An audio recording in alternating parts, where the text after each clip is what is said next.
তো upper primary ক্লাসের মধ্যে বাংলা ব্যাকরণের যে সিলেবাসটা রয়েছে সেটা হচ্ছে প্রথম চ্যাপ্টার হচ্ছে ধ্বনি এবং ধ্বনি পরিবর্তন, আমরা প্রথম চ্যাপ্টারের মধ্যে রয়েছি।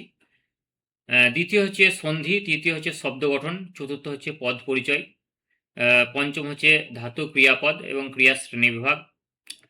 তারপরে ষষ্ঠ হচ্ছে বাংলা শব্দভাণ্ডার, সপ্তম হচ্ছে কারক অকারক সম্পর্ক, অষ্টম হচ্ছে সমাস, নবম হচ্ছে বাক্য, দশম হচ্ছে বাচ্য, 11 নম্বর হচ্ছে যে একাদশ হচ্ছে পদ পরিবর্তন, দ্বাদশ বিপরীতার্থক শব্দ, ত্রয়োদশ অশুদ্ধি সংশোধন, চতুর্থম হচ্ছে যে এক কথায়, চতুর্দশ হচ্ছে এক কথায় প্রকাশ, পঞ্চদশ হচ্ছে বাগধারা, ষষ্ঠদশ হচ্ছে লিঙ্গ পরিবর্তন এবং সপ্তদশ হচ্ছে সমুচ্চারিত ভিন্নার্থক শব্দ। তাহলে আমাদের বাংলা ব্যাকরণ কমপ্লিট হয়ে যাবে। আর পেডাগজির মধ্যে, বাংলা পেডাগজির মধ্যে রয়েছে শিখন ও অর্জন, এটা ইংলিশেও রয়েছে, ইংলিশে হচ্ছে লার্নিং অ্যান্ড অ্যাকুইজিশন। তারপরে 2 নম্বর হচ্ছে ভাষা শিক্ষণের নীতিসমূহ, প্রিন্সিপাল অফ ল্যাঙ্গুয়েজ টিচিং। 3 নম্বর হচ্ছে ভাষার শিক্ষাদানে শোনা এবং বলার ভূমিকা। তারপরে 4 নম্বর হচ্ছে ভাষা শিক্ষণে ব্যাকরণের ভূমিকা। 5 নম্বর হচ্ছে বৈচিত্র্যযুক্ত শ্রেণীকক্ষে ভাষা শিক্ষার সমস্যা এবং তার সমাধান। ষষ্ঠ হচ্ছে 6 নম্বর হচ্ছে যে ভাষার কৌশল। আর সপ্তম হচ্ছে ভাষাবোধ এবং দক্ষতার মূল্যায়ন, তার মধ্যে শ্রবণ, কথন, পঠন, লিখন এগুলো রয়েছে। 8 নম্বর হচ্ছে যে শিখন উপকরণ, আর মানে টিচিং লার্নিং এইডস বা মেটেরিয়ালস, এবং 9 নম্বর হচ্ছে যে প্রতিকারমূলক শিক্ষণ বা রিমেডিয়াল টিচিং।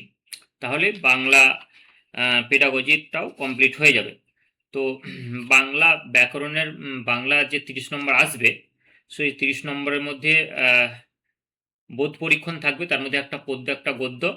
বাংলা ব্যাকরণের যে চ্যাপ্টারগুলোর নাম বললাম সেগুলো প্রতিটা টপিক খুব ভালোভাবে পড়ে যেতে হবে, এবং আমি যতটা সাধ্য চেষ্টা করবো আপনাদেরকে বুঝিয়ে দেওয়ার, এবং নোটসও দিয়ে দেবো। আর বাংলা পেডাগজি যে চ্যাপ্টারগুলো এখন আপনাদের পড়ে শোনালাম, প্রতিটি চ্যাপ্টার পেডাগজি আমি ধরে ধরে পড়াবো। সেটা পিপিটি তৈরি করার মাধ্যমে কিছু কিছু ক্লাস হবে, আর কিছু কিছু বোর্ডে বোঝাবো। যেটা যেমন ক্লাস প্রয়োজন সেটা সেইভাবে আমি পড়াবো। আর অবশ্যই আপনাদেরকে এমসিকিউ কোশ্চেন অ্যান্সার কিছু ক্লাসে প্র্যাকটিস করাবো, আর কিছু অ্যাপের মধ্যে থাকবে। তো সেখানে আপনারা প্রতিটি চ্যাপ্টারের পাশেই সেই চ্যাপ্টারের কিছু এমসিকিউ থাকবে, তো আপনারা টেস্টটা দিয়ে দেবেন। আর সম্পূর্ণ সিলেবাস কভার হয়ে যাওয়ার পর আপনাদের ফুল মক টেস্ট নেব, মানে 150 নম্বর ফুল মক টেস্ট আমি নেব, যেখানে প্রতিটি সাবজেক্টের ক্লাস, মানে সে সাবজেক্ট থেকে প্রশ্ন থাকবে, যেমন বাংলা থেকে থাকবে, ইংলিশ থেকে থাকবে, চাইল্ড সাইকোলজি থাকবে, যাদের আর্টসের সাবজেক্ট মানে সোশ্যাল স্টাডিজ রয়েছে তাদের সোশ্যাল স্টাডিজের হিস্ট্রি, জিওগ্রাফি, পলিটিক্যাল সায়েন্স এগুলো থেকেও প্রশ্ন থাকবে। টোটাল 150 নম্বরের কোশ্চেন থাকবে। তো আপনারা এখন যারা যুক্ত রয়েছেন ইতিমধ্যেই, তো তাদের মধ্যে কাদের কাদের আর্টস রয়েছে, মানে আর্টস নিয়ে বসবেন আপার প্রাইমারি টেটে, একটু বলবেন নামগুলো। আর কার কার সায়েন্স রয়েছে সেটা একটু বলবেন, বলুন। স্যার আমার আর্টস।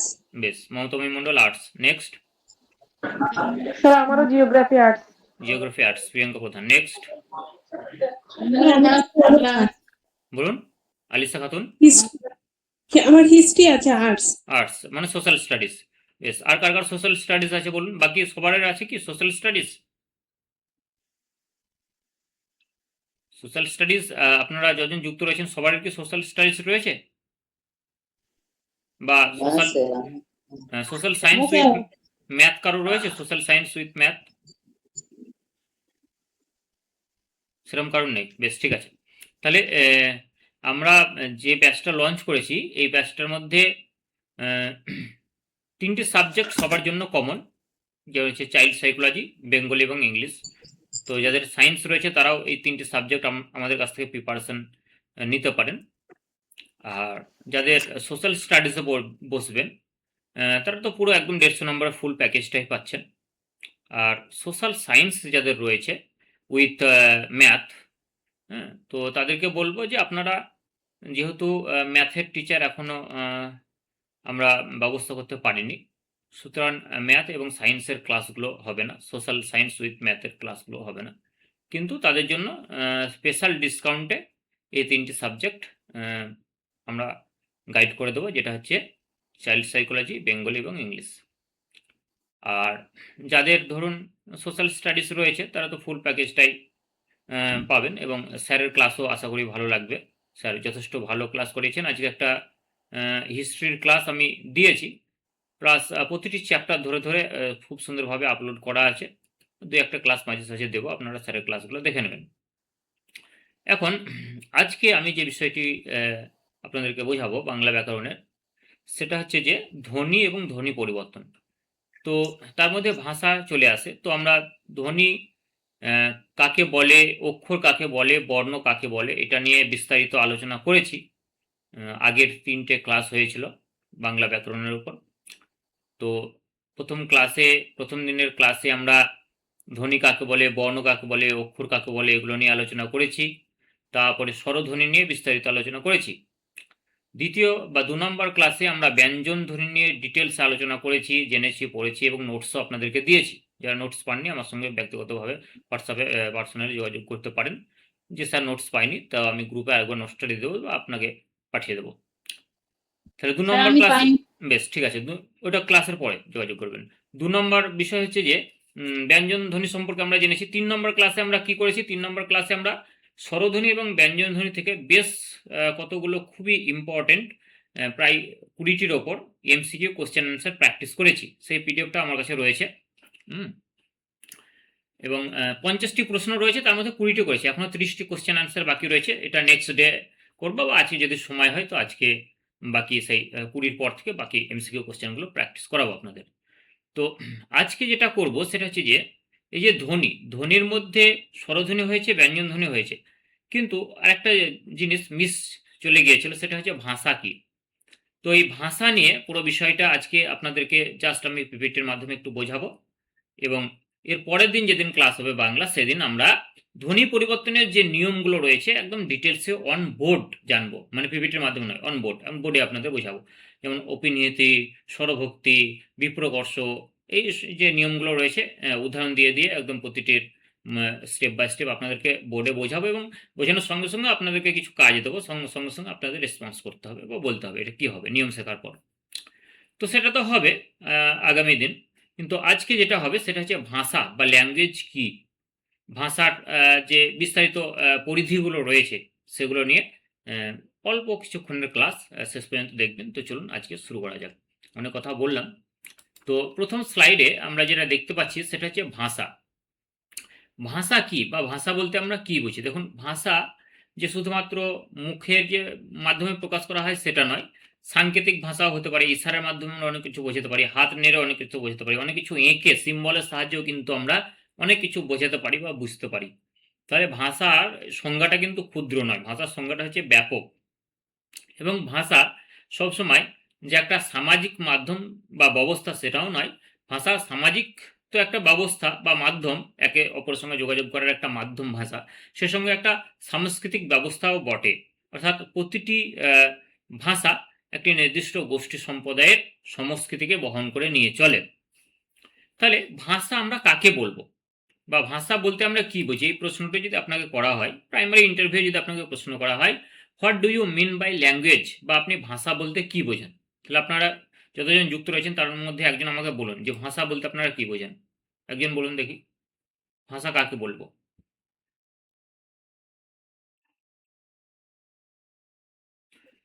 যার মাধ্যমে আমরা মনের ভাব প্রকাশ করি। এটা হয়েছে, যার মাধ্যমে আমরা মনের ভাব প্রকাশ করি সেটাকে আমরা ভাষা বলতে পারি। শুধুমাত্র মনের ভাব প্রকাশ করলেই হবে না, অর্থপূর্ণ মনের ভাব প্রকাশ করি, ঠিক আছে? মানে যেটা বলবো সেটা যেন কোনো অর্থ থাকে। এই আবোল তাবোল কিছু একটা প্রকাশ করতে চাইলাম, বাকিরা সামনে যারা তারা বুঝলো না, মানে আমি যেটা প্রকাশ করতে চাইলাম তার কোনো অর্থই নেই, মানেই নেই, তাহলে তো ভাষা হবে না। মানে ভাষা এমনই হবে যে যার মধ্যে একটা অর্থ থাকবে, মানে অর্থপূর্ণ মনের ভাব। প্রতিটি মানুষ, এমনকি মানুষ ছাড়াও অন্যান্য যে সমস্ত পশু পাখি যে সমস্ত রয়েছে, তাদেরও কিন্তু এক একটা ভাষা রয়েছে, তাদেরও কিন্তু এক একটা ডাক রয়েছে, যেন হাম্বা গরু ডাকে, বাঘ তার নিজস্ব গর্জনে ডাকে। তো তাদের ভাষা কিন্তু আলাদা। তাদের সম্প্রদায়ে যারা রয়েছে কোকিলের ডাক, হ্যাঁ, তো তারাও কিন্তু সেই সম্প্রদায়ের বা সেই গোষ্ঠীর জীবজন্তুরা কিন্তু তাদের ভাষা বুঝতে পারে, কিন্তু আমরা হয়তো পারি না। তো ভাষা হচ্ছে অবশ্যই একটা যোগাযোগের মাধ্যম এবং একটা অর্থপূর্ণ যোগাযোগের মাধ্যম। তো ভাষা শুধুমাত্র যে মুখে বলা শব্দ হবে সেটা নয়, ভাষার পরিধি অনেক ব্যাপক। ভাষা শুধুমাত্র মুখে বলা শব্দ বা শব্দ সমষ্টি নয়, সে সঙ্গে ইশারাও রয়েছে এবং বিভিন্ন ধরনের সাংকেতিক চিহ্ন সাহায্যেও কিন্তু আমরা মনের ভাব প্রকাশ করতে পারি। তাই সাংকেতিক চিহ্নগুলোকেও ভাষা হিসেবে ধরে নেওয়া যেতে পারে, অবশ্যই ধরে নেওয়া যায়। তাহলে সংক্ষেপে যদি বলে তাহলে আপনি কি বলবেন যে ভাষা হলো মনের ভাব ভাষা হলো এমন একটি মাধ্যম যার সাহায্যে আমরা আমাদের মনের ভাবকে অর্থপূর্ণভাবে প্রকাশ করতে পারি, বা ভাষা হলো যোগাযোগের একটি মাধ্যম। ঠিক আছে, বেশ, বলুন। বেশ, স্যার তাহলে পশু পাখিদের যে ডাক, তাদের যে স্বর, সেটাকে কি আমরা ভাষা বলবো? হ্যাঁ, 100%, 100% সেটা আচ্ছা। ভাষা, কারণ সেটা তার মাধ্যমে তো তারা একে অপরের সঙ্গে যোগাযোগ করছে, মনের ভাব আদান প্রদান করছে।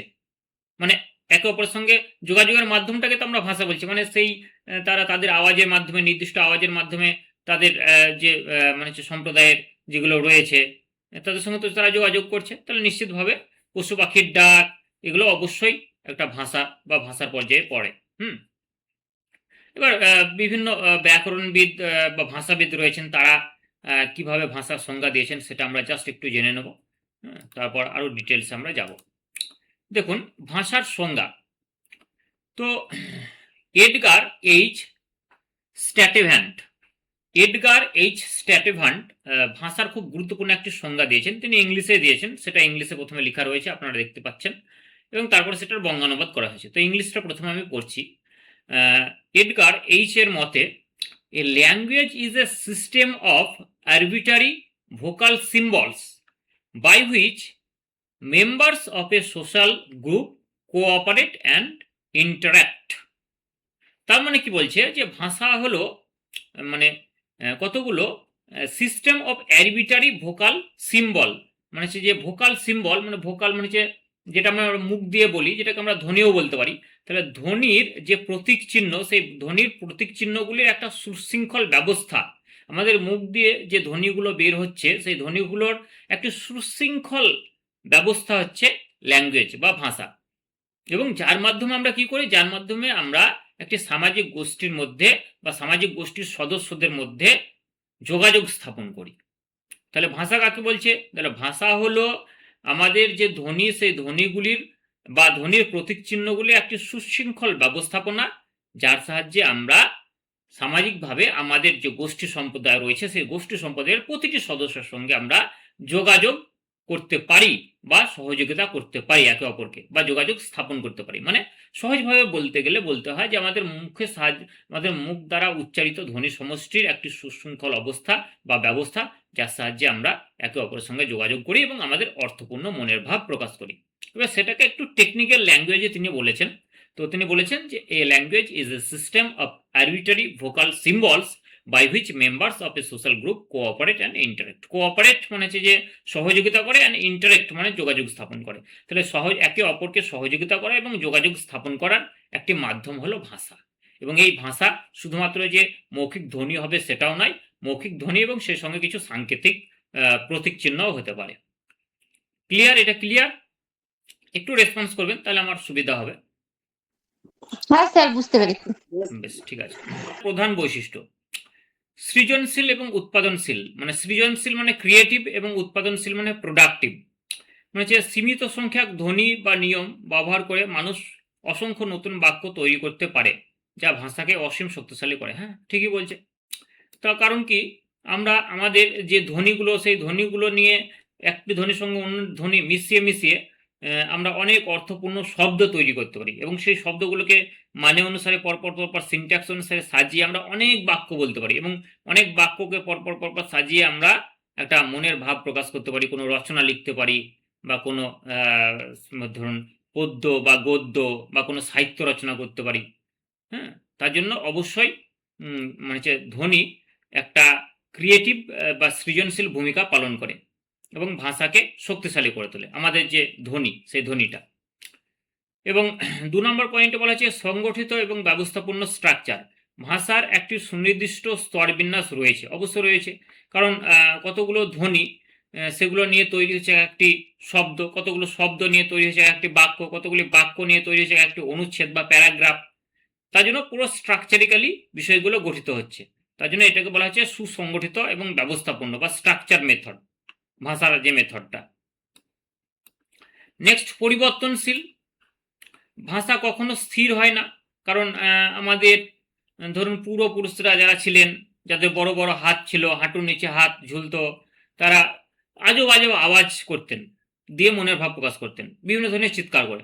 পরবর্তীকালে আমরা বিভিন্ন ভিন্ন ভিন্ন শব্দ উচ্চারণ করতে শিখেছি, ভিন্ন ভিন্ন নতুন শব্দ তৈরি করতে শিখেছি। তার মানে আমাদের ভাষা কিন্তু আস্তে আস্তে আস্তে আস্তে উন্নতি ঘটেছে। অর্থাৎ ভাষা এক জায়গায় থেমে থাকেনি বা স্থির হয়ে থাকেনি। ভাষা সবসময় ক্রমাগত পরিবর্তনশীল, এবং ভবিষ্যতে আরও নতুন নতুন শব্দ তৈরি হবে, আরও নতুন নতুন মানে যে নতুন নতুন বাক্য তৈরি হবে, যে বাক্যতে আমরা কথা বলবো। তৈরি হতে পারে শোনা কথা এক জায়গা থেকে অন্য জায়গায় চলে যাবে, মানুষ সেটা ব্যবহার করবে, বা বাংলার সাথে ইংলিশ আরও মিশে যাবে, হিন্দির সঙ্গে বাংলা মিশে যাবে, নতুন ধরনের আরও কিছু শব্দ বা কিছু বাক্য তৈরি হবে, যেগুলোতে হয়তো ভবিষ্যতে আমরা কথা বলতে আরও বেশি স্বাচ্ছন্দ্য বোধ করব বা কমফোর্ট ফিল করব। মানে ভাষা সবসময় পরিবর্তনশীল হবে, এবং ভাষার মধ্যে বিভিন্ন যে নতুন নতুন ট্রাম যেগুলো, সেগুলো অ্যাড হচ্ছে, বাংলা ভাষাতে হচ্ছে, ইংলিশে হচ্ছে, নতুন নতুন জিনিস আবিষ্কার হচ্ছে, যেমন কোয়ারেন্টাইন। তারপরে ধরুন এই ধরনের বিভিন্ন ধরনের কোভিডের সময় আমরা বেশ কিছু শব্দ শুনতে পেয়েছি, যেগুলো আমাদের বাংলা ভাষাতে ছিল না।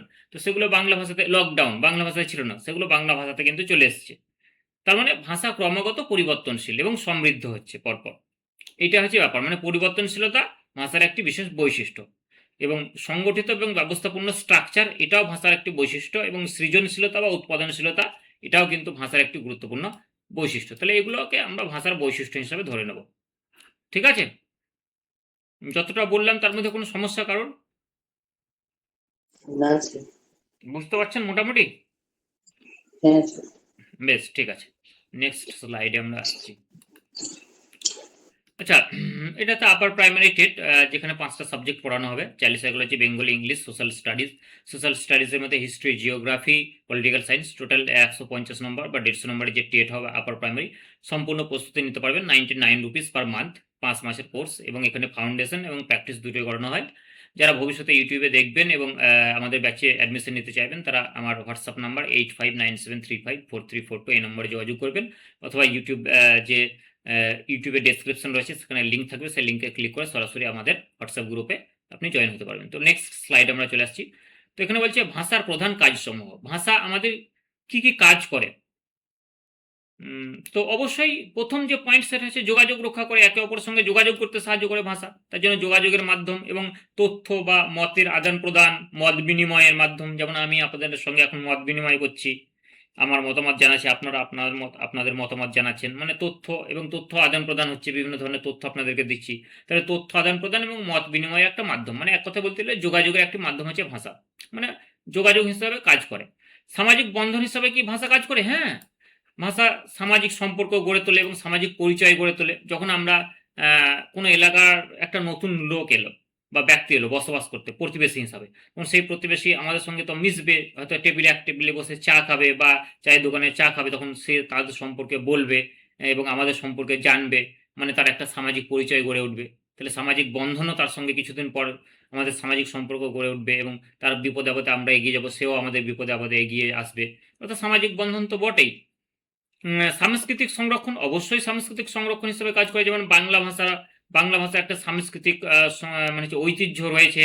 বাংলা ভাষার বিখ্যাত বিখ্যাত কবি যারা রয়েছেন, রবীন্দ্রনাথ ঠাকুর বিশ্বকবি থেকে শুরু করে আমাদের বিভিন্ন ধরনের যে কবিরা রয়েছেন, সাহিত্যিকরা রয়েছেন, গল্পকাররা রয়েছেন, তারা বাংলা ভাষায় অনন্য সৃষ্টি রচনা করে গেছেন, যেগুলো আমাদের বাঙালির সংস্কৃতিকে বহন করছে, এবং বাঙালির সংস্কৃতিকে গোটা বিশ্বের দরবারে এবং গোটা ভারতের দরবারে সেগুলোকে তুলে ধরছে, এবং বংশ পরম্পরায় সেই প্রজন্মের পর প্রজন্ম রবীন্দ্রসঙ্গীত আমরা শুনে আসছি, এবং ভবিষ্যতের প্রজন্ম হয়তো রবীন্দ্রসঙ্গীত শুনবে। তো এই যে একটা সংস্কৃতি বা সাংস্কৃতিক ধারা, সেটা কিন্তু ভাষার মাধ্যমে ধীরে ধীরে এগিয়ে যাচ্ছে।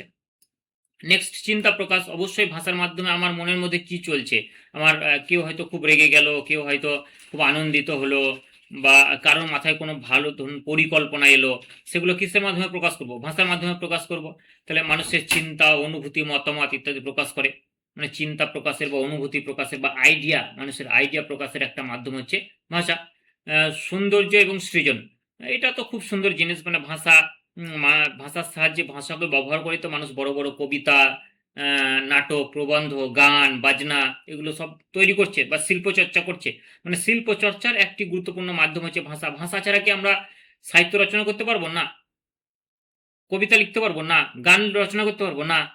প্রতিটি ক্ষেত্রেই কিন্তু ভাষার প্রয়োজন রয়েছে, কারণ কিছু শব্দ দরকার হবে, কিছু শব্দের মানে দরকার হবে, সেই শব্দগুলোকে পরপর সাজাতে হবে, সাজিয়ে ছন্দ মেলাতে হবে, তবেই তো আমরা একটা ভালো কবিতা লিখতে পারবো। তারপরে বিভিন্ন শব্দগুলোকে অর্থপূর্ণভাবে পরপর বসিয়ে বাক্য, এবং পরপর কতগুলো বাক্য বসিয়ে একটা অনুচ্ছেদ, এভাবে অনেকগুলো অনুচ্ছেদ আকারে আমরা সাহিত্য রচনা করতে পারবো, গদ্য রচনা করতে পারবো।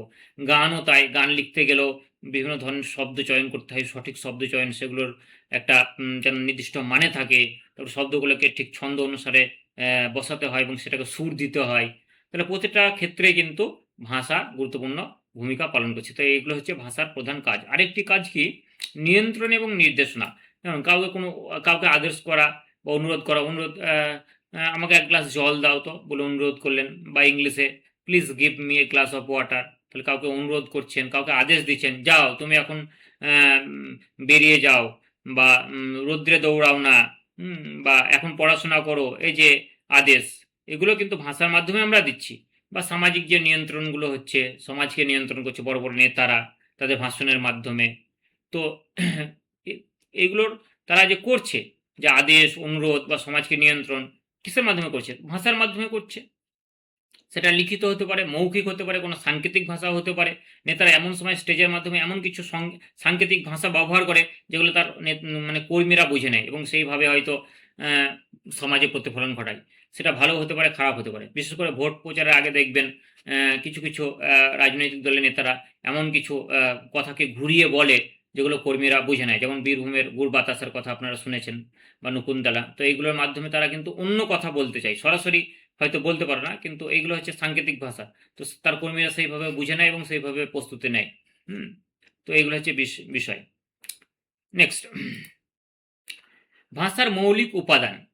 দেখুন, আমরা আগে পড়েছিলাম যে ভাষার দুটি খুব গুরুত্বপূর্ণ উপাদান, একটা হচ্ছে ফনেম আর একটা হচ্ছে মরফিম। ফনেম মানে হচ্ছে সব থেকে ছোট অংশ, মানে একটা শব্দ, যেমন বললাম আম। এই আম শব্দটিকে ভাঙলে আমরা পাই আ যুক্ত ম। এই যে আ, তারপরে ম, এগুলো যে একদম ভেঙে যেটা সব থেকে ক্ষুদ্র পেলাম, যেটাকে আর ভাঙা যায় না, সেটাকে বলা হচ্ছে ফনেম বা ধ্বনি। মানে ধ্বনি হচ্ছে ভাষার সব থেকে ক্ষুদ্রতম একক, যেটাকে আর ভাঙা যায় না, বা যেটাকে ভেঙে দিলে আর কোনো মানেই থাকে না, অর্থই থাকে না, সেটা হচ্ছে ধ্বনি বা ফনেম। আর মরফিম বা রূপম কি? মরফিম বা রূপমের কিন্তু একটা অর্থ থাকে। যেমন ধরলাম বই, ব হস্যই বই। তাহলে এই এই যে ক্ষুদ্রতম একটা একক, এটাও কিন্তু ভাষার ক্ষুদ্রতম একক, কিন্তু ব হস্যই বই, এটা কিন্তু একটা অর্থ আছে। বই বলতে একটা মানে যে পড়ার বিষয়, যেটার মধ্যে অনেক কিছু তথ্য আছে, এরকম কিছু একটা ধারণা বোঝায় বা আমরা বুঝতে পারি।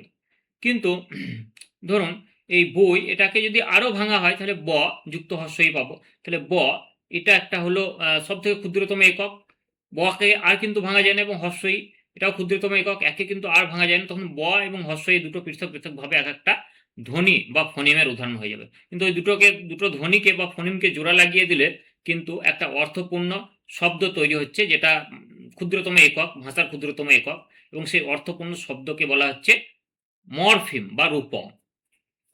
আর শব্দ এবং বাক্য তো আপনারা জানেন যে শব্দ অবশ্যই কতগুলো, মানে যে যখন কতগুলো বর্ণ পাশাপাশি বসবে এবং একটা অর্থ প্রকাশ করবে নির্দিষ্ট, এবং যার একটা নির্দিষ্ট মানে থাকবে, তখন সেটাকে আমরা বলবো শব্দ।